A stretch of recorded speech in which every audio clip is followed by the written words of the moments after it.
Our first proclamation of the word is in Romans chapter 11.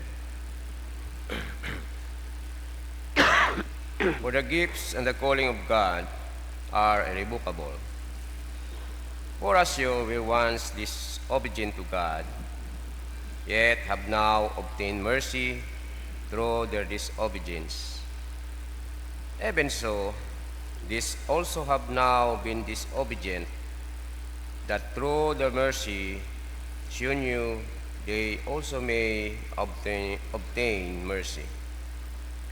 For God has committed them all to disobedience, that he might have mercy on all. Oh, the depth of the riches, both of the wisdom and knowledge of God! How unsearchable are his judgments, and his ways past finding out. For who has known the mind of the Lord? Or who has become his counselor? Or who has first given to him, and it shall be repaid to him? For of him, and through him, and to him are all things, to whom be glory forever. Amen. The word of the Lord. Thanks be to God. Please stand. Our responsible psalm, Psalm 69, and our response, Lord, in your great love, answer me. Together, Lord, in your great love, answer me. But I am afflicted and in pain. Let your saving help, O God, protect me. I will praise the name of God in song, and I will glorify him with thanksgiving. Response. Lord, in your great love, answer me. See you lowly ones and be glad. You seek God, may your hearts revive. For the Lord hears the poor, and his own who are in bands he spurns not. Response. Lord, in your great love, answer me. For God will save Zion and rebuild the cities of Judah. They shall dwell in the land and own it, and the descendants of his servants shall inherit it, and those who love his name shall inhabit it. Response. Lord, in your great love, answer me. Glory be to the Father, and to the Son, and to the Holy Spirit. As it was in the beginning, is now, and ever shall be, world without end. Amen.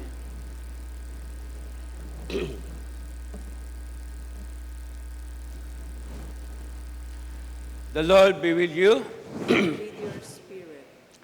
The Holy Gospel of our Lord Jesus Christ, according to St. Luke, chapter 14. Glory to you, Lord Jesus Christ.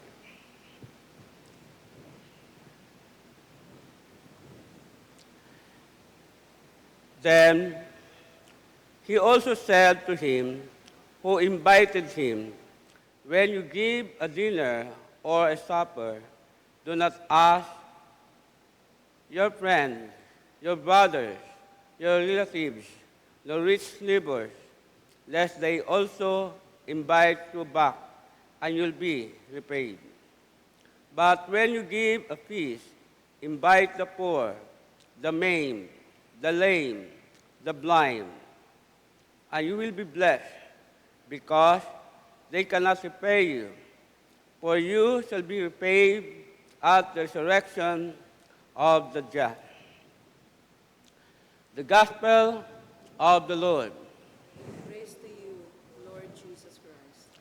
Please be seated.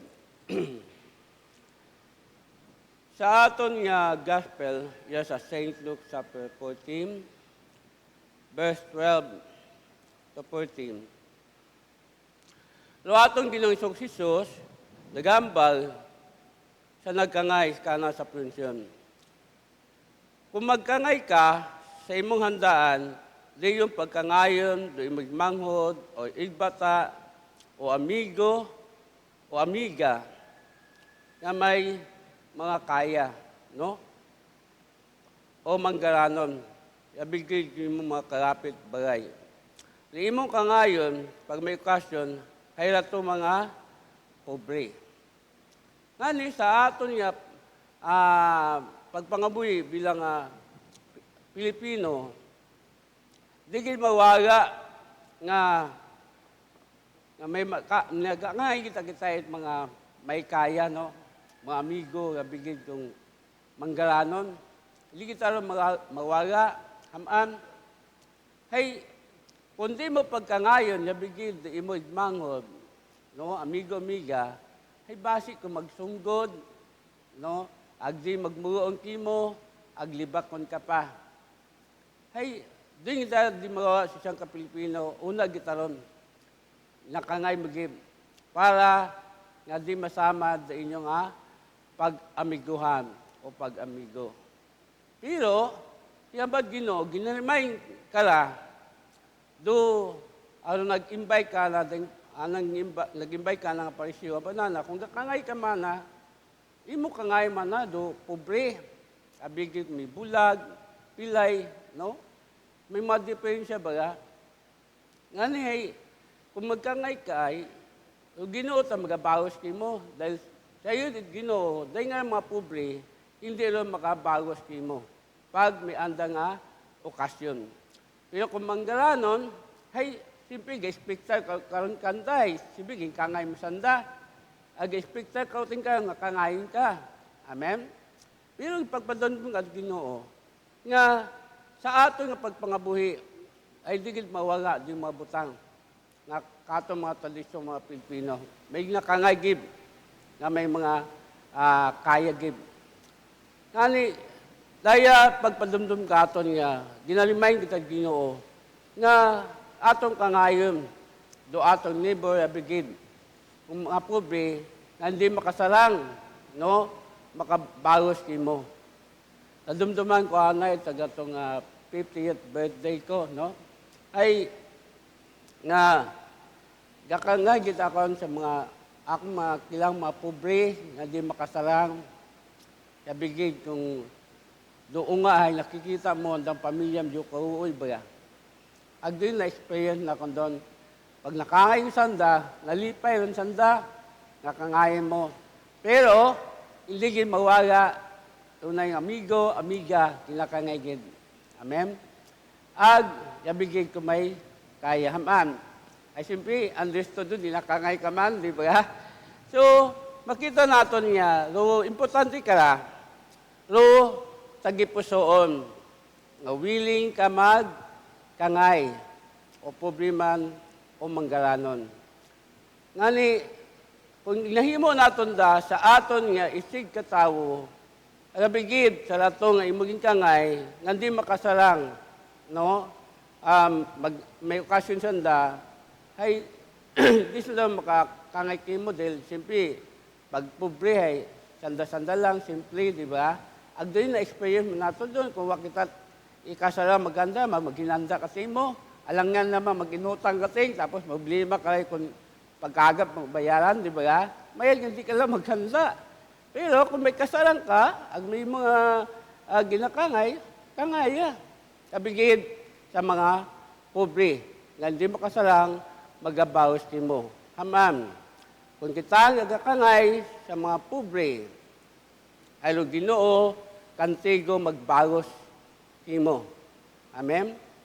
Bukod yamang sa health, material butang, financial butang, maging sa physical na butang, yabigib sa spiritual. Dahil naman Ginoo ya sa verse 14, ginambanan na iya, and you will be blessed because they cannot repay you, for you be repaid, and the resurrection of the just. Ngani, bulahan, do tayo nagakangay sa mga pobre, agpakamayuhon Diyos. So, ana nga, pagpangabuhi.